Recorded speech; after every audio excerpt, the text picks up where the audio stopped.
নির্বাচন এবং আপনাদের দল কিরকম প্রস্তুত আছে নির্বাচনে যাওয়ার জন্য আমরা জানতে চাইছি। প্রস্তুতির জন্যই আমরা এসেছি।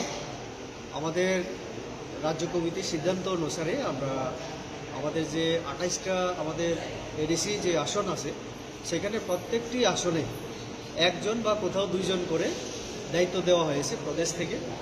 আমি আজকে এসেছি 28 নম্বর যে আমাদের এডিসির সিটটা, যেটা আমাদের কংজম্ম আমাদের বর্তমান এমডিসি উনি আছেন। এই জায়গাতে আমাকে এবং আমাদের আরেক এমডিসি পার্শ্ববর্তী সঞ্জীব রিয়াকে আমাদেরকে এই সিটের জন্য দায়িত্ব দেওয়া হয়েছে।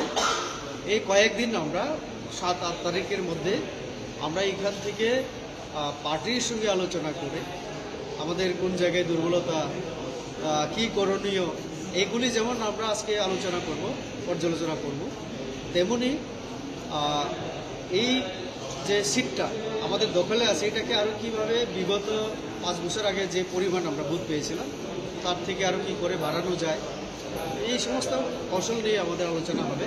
তো তার জন্য এই যে সাবরুম মণ্ডল এখান থেকে মাত্র 5-6টা যে বিসি সেখানকার আমাদের বুথ প্রেসিডেন্ট তাদেরকে ডাকা হয়েছে। তার জন্যই দেখেছেন আমরা শুধু আমাদের কর্মীদেরকে আমরা দেখেছি, সাধারণ পাবলিককে আমরা দেখিনি।